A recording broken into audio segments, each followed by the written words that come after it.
Tá, ministro? Essa CPI conseguiu abrir a caixa preta.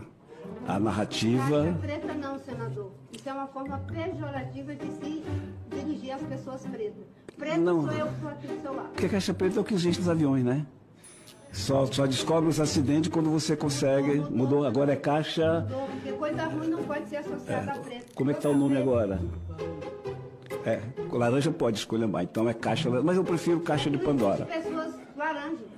Então eu quero agradecer a Marina Silva por ter me ensinado que eu sou uma pessoa horrível, eu sou uma pessoa monstruosa, pois apenas monstros, apenas racistas falam coisas desse tipo.